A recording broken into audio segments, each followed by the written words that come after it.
You're listening to 89.9 FM, WKCR. I'm Chaim Lazaros, and the film is Five Broken Cameras, and the co-director and the videographer is Emad Burnat, and he joins us in the studio. So first of all, thank you for coming. Thank you very much. So, firstly, let's talk a little bit about what this film is about. What do we see when we watch this film? Yeah, the film is about my village, about the non-violent resistance in my village during the last 7 years. And it's the story of my village and my story, my personal story, and my friend's story, my son and my family, the daily life in the village, and the actions and the demonstrations against the construction in the war. And, well, most notably, the film has been getting a lot of press and a lot of attention, and it's even been nominated for an Oscar. So, congratulations. Yeah, thank you. And now I know that there was a little bit of controversy or misunderstanding because you are Palestinian, the co-director is Israeli, and some people were labeling it as an Israeli or a Palestinian film. How would you call the film? Yeah, it was misunderstanding in the Israeli media. They consider it as an Israeli film. But I am a Palestinian, and this is my story, and my village story, and my family story. And I've been working in this film, creating this film since 2005. So the idea of making this film and the creative of the pictures and the scenes and everything. So I was working on this film for 7 years, and when I proposed Guy David to come to the project, to support the project, this was after 5 years of I was shooting and creating the pictures and the scenes of and I came with the idea and the characters and everything. So I proposed him because he was one of the Israeli activists who came to the village to participate in the demonstrations and the action.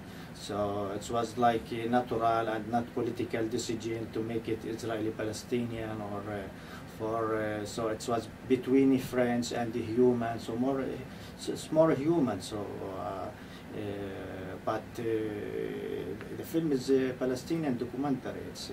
That's because we have some money from Israel that he get from Israel to support the film, and we have a production, Israeli production, Palestinian production, and the French production, and there's some money from Europe, from Holland, and different countries, and yeah, so that's it. Let's take us back. Tell me a little bit about the village of Belen, and you were born there? Yeah, I was born there, in the village. Mm-hmm. I was born there in the village, and for a very long generation, my father and my grandfather, and very long generation, we lived in the same place, in the same village. And it's not a big town, it's a very small village, about 1,900 people. So the village became, every year became more small, and the land being confiscated every year. So I remember when I was a child, before, not when I was child, it was very beautiful, the scenes and the mountain and the trees. But I remember before 15 years, and when I was looking around the village and the mountain and the trees, it was very clean and very beautiful. But since that time, I see how the construction, the settlement getting close and close to the village. So we lost most of the village land. Mm-hmm. So there are weekly protests, I guess, and you've been filming them for years. Let's talk a little bit more about your background. So what is your occupation when you're not a filmographer?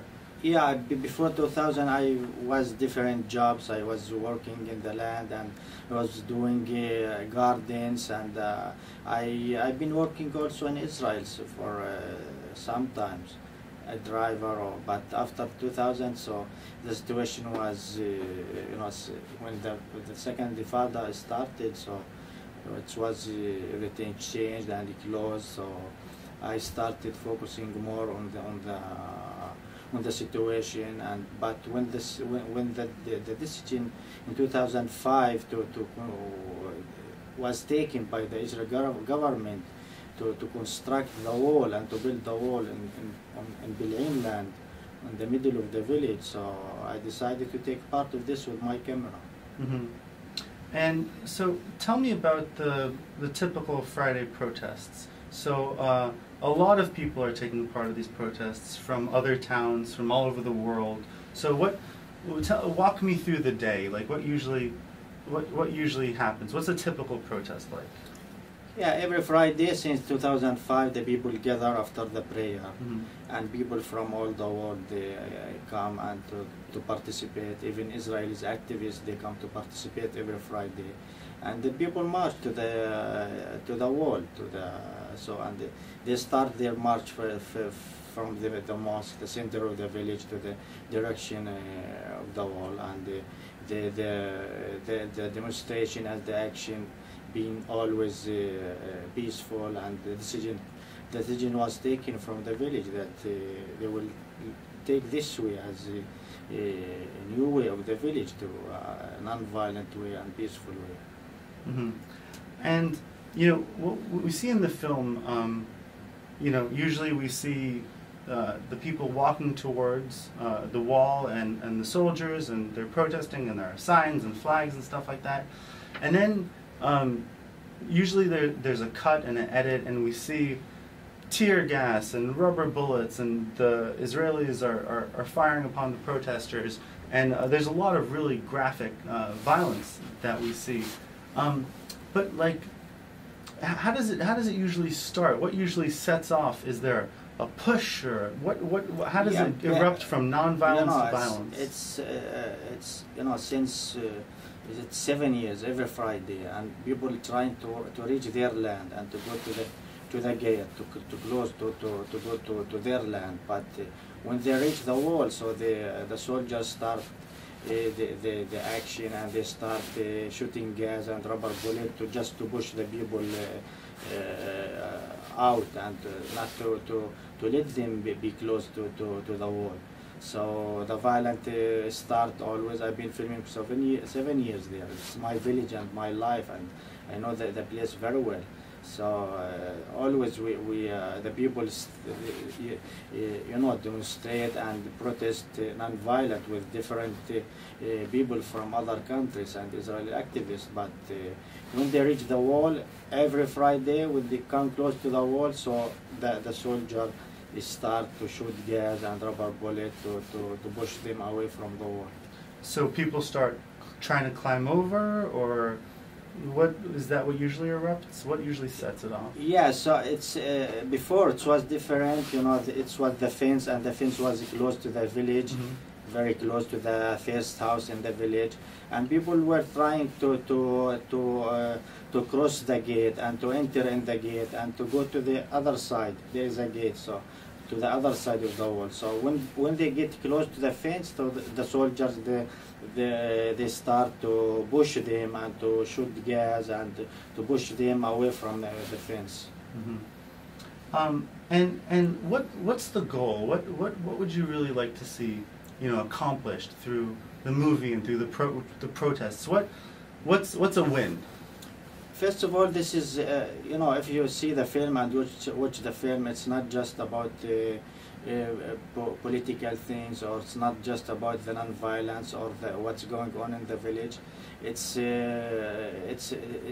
my story. So I've been through this more than 7 years, and I've been filming not just actions and demonstrations. I've been filming my daily life, what happens to me, what happens to my friends. So we were affected by this, me and my friends and my family.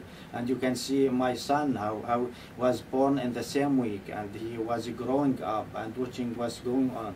So for kids to grow up in this situation, it's not easy. It's not normal situation for him.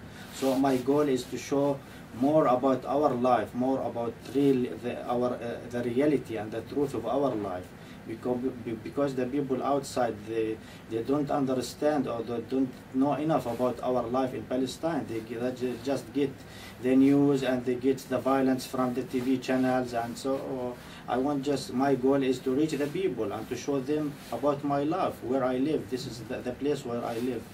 Mm-hmm. So how much footage did you shoot in, was it 5 years of shooting? It's 7 years. 7 years of shooting. So there must have been... Yeah, it's about 700 hours. 700 hours? Yeah. So what was the editing process like? I mean, how did you go through all this footage? Yeah, the idea was to make a film, a personal film, from my personal perspective, from my point of view. So the focus was more on the daily life and my personal, me and my friends and my family and my brothers, my son Jibril growing up. So for me to choose the footage and to collect them from the big stuff, it's many days of work, but for me it was easy because I know my footage. Sure. And so the decision to take the personal footage.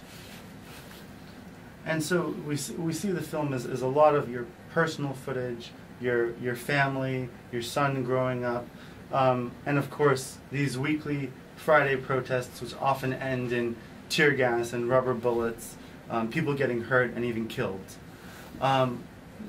Tell me a little bit about your friends who the film shows.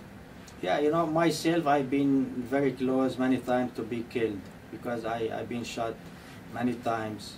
Soldiers shot me, and I've been arrested 2 times. I was arrested, and they sent me out from my village to house arrest just to keep me away from the village and to keep me from filming. And I've been filming my friends and my brothers when they got arrested, and my close friend Basim when he got killed. So yeah, so it's not easy just to follow the events every day, 24 hours in the night, and when the soldiers invaded the village in the night. So it's very difficult to put the life in risk always, and to just, because I wanted to follow the events. I wanted to capture what's going on in my village and to tell the story from my personal story, to tell the viewer how is the life here, and this is the reality. It's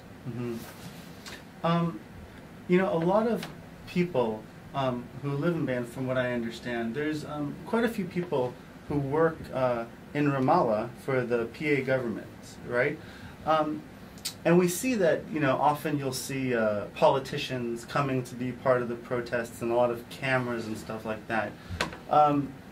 What do you think, you know, about, you know, a lot of your neighbors or the higher up, more government officials who work and the Palestinian government? Do you think that it's effective? Do you think that they're working for your goals and your needs? I think the decision of the village to protest and to demonstrate against the wall and the construction was not a decision by political decision as now, was not organization decision. So the people in the village, they like big family, and they decided to go out and to protest because their land been taken and they will lose 55% of their land. So there's many people who work in Ramallah now because the situation, they cannot get to Israel to work, but there are also some people who work in Israel, and there are some people who work agriculture in their land. So the village was not affected by the politician or political situation. Mm-hmm. And I mean, do you feel like the politicians in the PA are a good representative of the Palestinian people? Do you think that they're being effective to try to further your goals and your needs? I don't think so. That some of them are not good to represent the Palestinian situation, and some of them good. So You see, as you see in the film, some politicians, they come just to represent themselves. It's not mean that they come to represent the Palestinian Authority. So we have many Palestinian leaders, but you know, in the end, all of our leaders are now. They cannot do nothing. They cannot have take decision about the situation in Palestine because they are controlled also by the Israeli army and the Israeli government. Even the Palestinian PA, they cannot do nothing. They cannot take decisions. Mm-hmm. You know, in America, of course, well, you know, all over the world, everyone wants what's best for their children. And you know, in America, we try to get our children education, and we have, you know, hopes and dreams for them to be president and to be business leaders and stuff like that. So much of this film is about following your son, and you're, of course, a father. So, you know, what do you try to instill in your son as a dream to try hard, and what do you hope, you know, seeing this wall and seeing the situation in Palestine and seeing the situation in Israel, what are your dreams for your son? Yeah, we hope, we have hope also, and we have dreams. And our dreams is to get freedom and to get peace to our kids. It's, our kids, they grow up and live in different situation, not easy situation. So they live the reality. They face the soldiers every day, and they face the soldiers around the house and in the street. So it's not like it's not like United States. The people grow in different situation and different conditions. So when you see our kids growing up like this, and they were affected by the occupation, they were affected by the situation, what happens in the village or in different places. So, but we have hope, and we have dream, and I have dream for my kids, and we have dream I want them to study and to learn and to finish their study and to have a dream, not just to live in this situation. And I want peace for them and freedom. So I didn't want them to live in this through this bad experience. I want them to have very good experience and different life. There's a part of the film where we don't actually see what happens, but I guess you were driving a tractor or a truck or a car and you crashed into the wall. What exactly happened?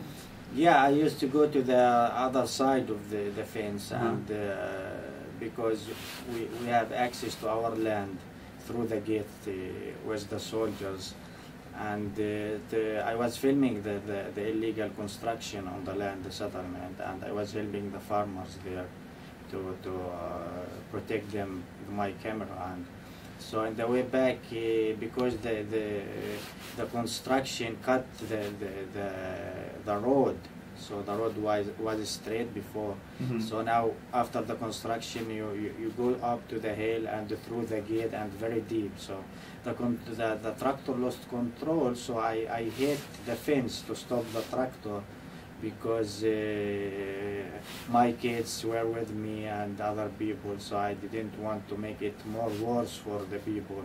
So I hit the fence to stop the tractor, and I was the only one who very serious injury in that moment.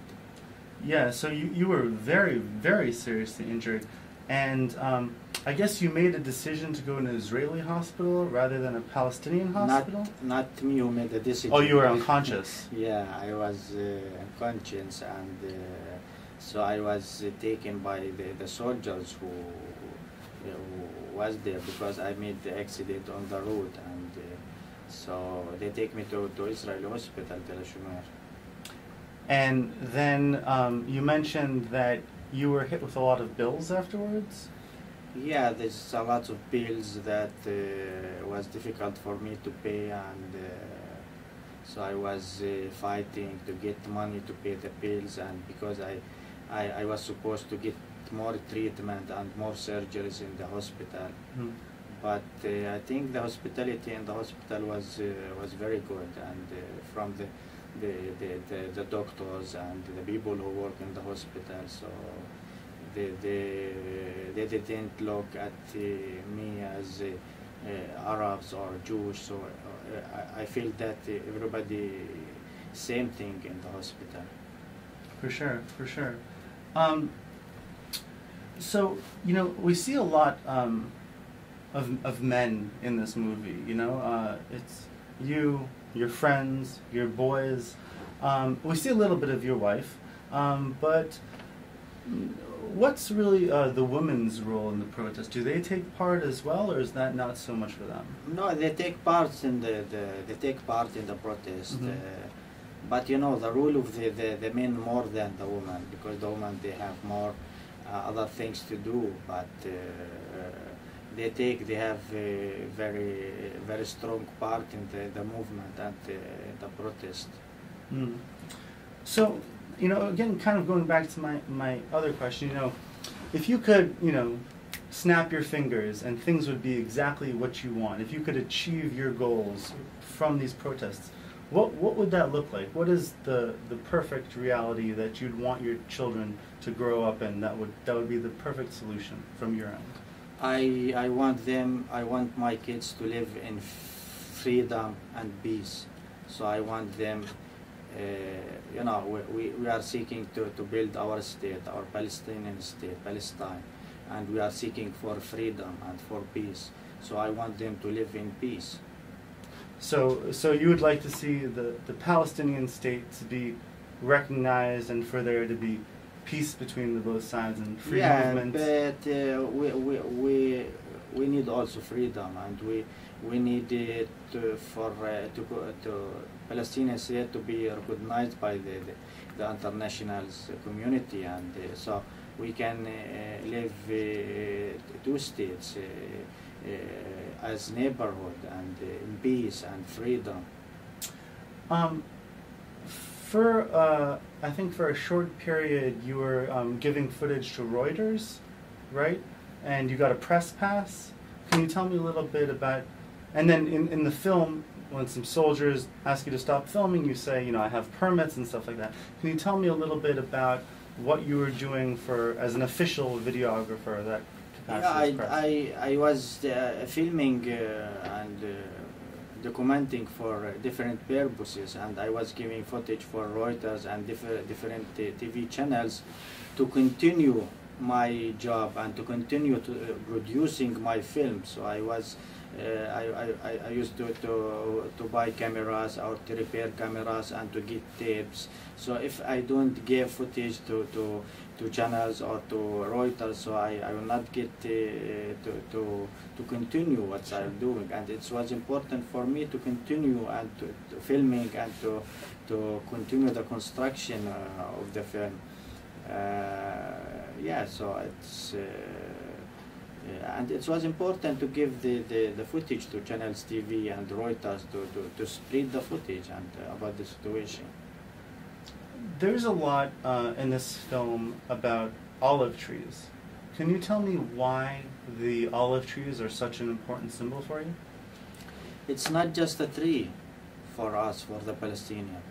It's the symbol of Palestine, and it's the history of Palestine.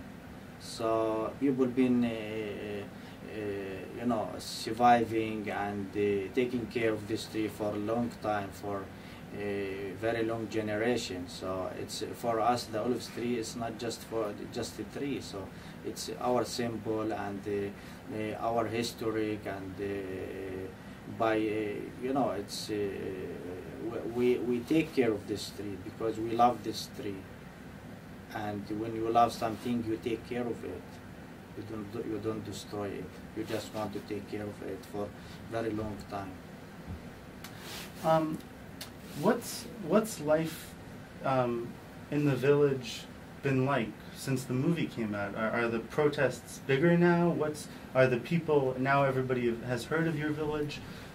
How have things been different since the movie came out? There's nothing different.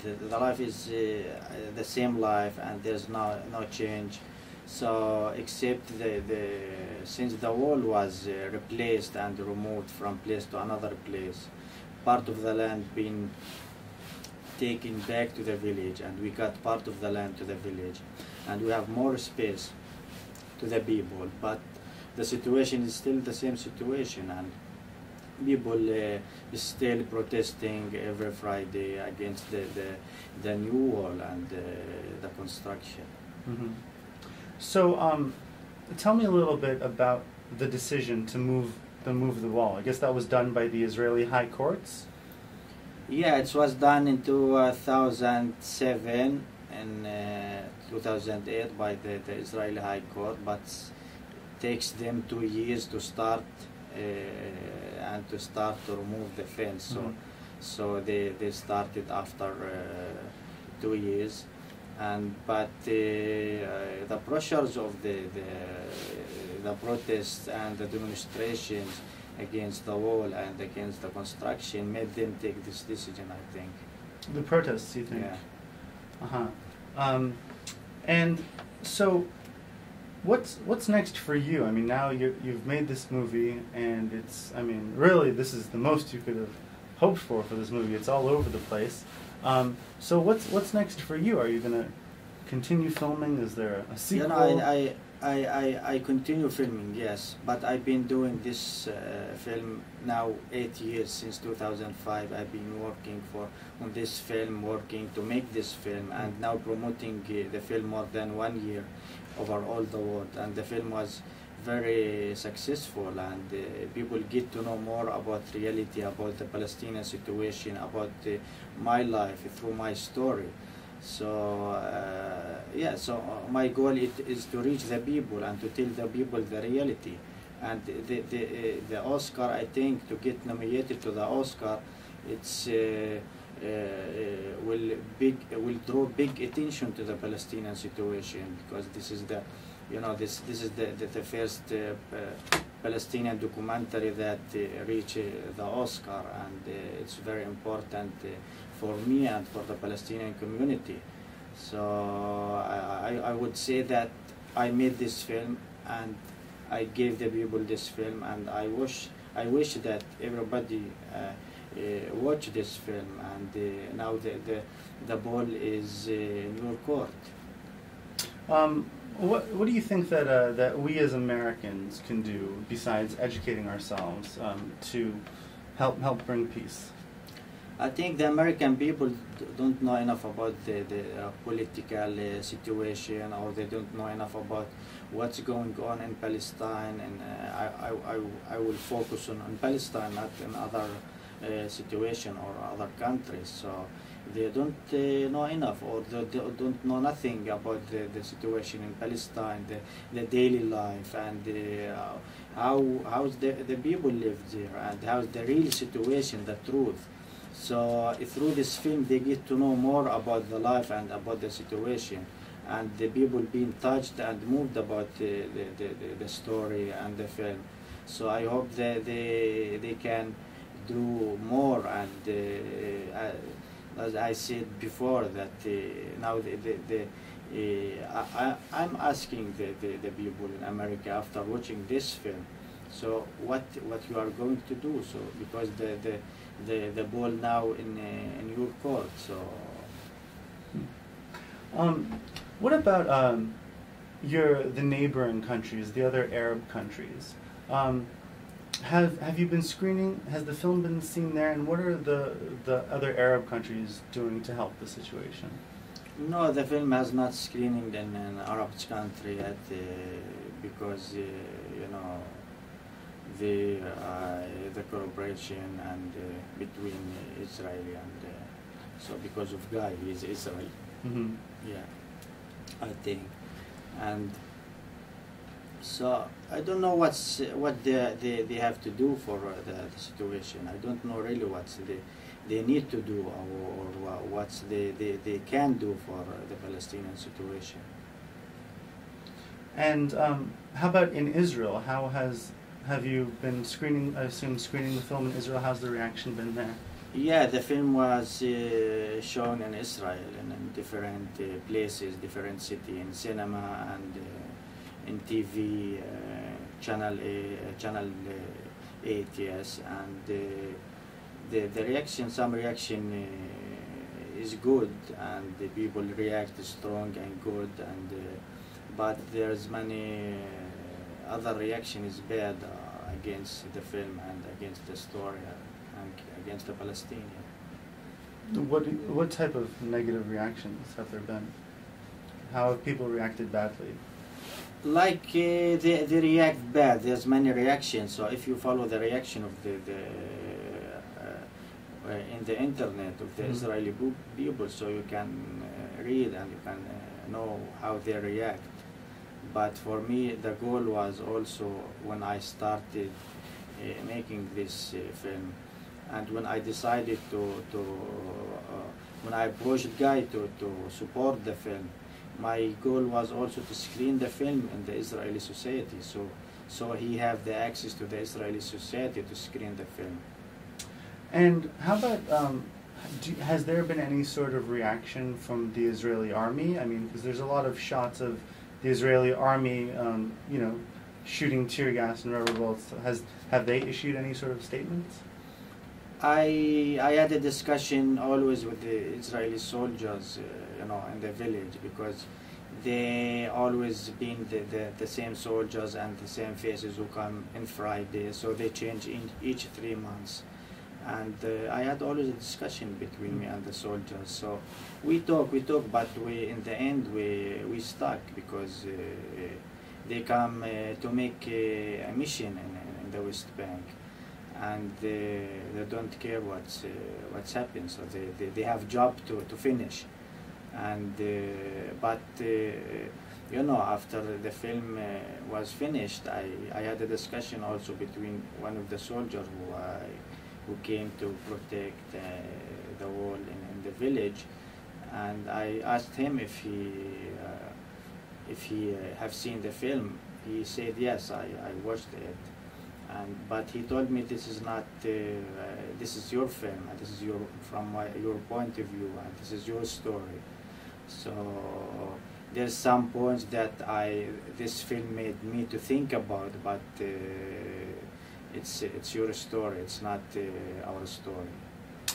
That's an interesting point. I mean, it is your film and your story, but there's really no attempt to show the other side. You see the soldiers, and they're firing tear gas, and but there's never, let's say, an Israeli settler or an Israeli citizen or a soldier saying, "Hey, I'm just trying to do or any sort of thing." So how come you just decided to show it from your perspective? I decided to make this film from a personal perspective, and this is my story. This is where I live, and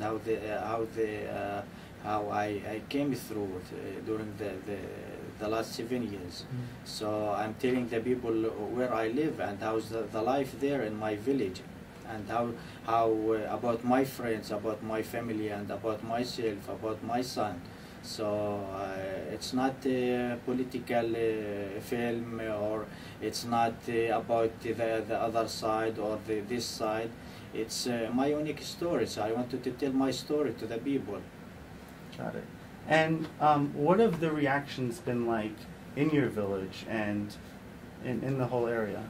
The reaction been good from my village, and because I was before I came here to United States 10 days ago, the film was screened in Ramallah, and 600 people, they've been watching the film, and the reaction has been good.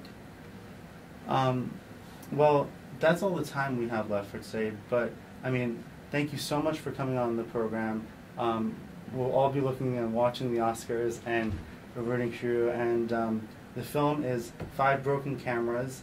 Emad Burnat is the director and the videographer, and you can watch all of his cameras get destroyed one after another in this film. It's absolutely fascinating, on-the-ground look at what's going on right at the Israeli-Palestinian border from someone who's been there for years. So Emad, shukran, thank you for coming on the program. Thank you very much.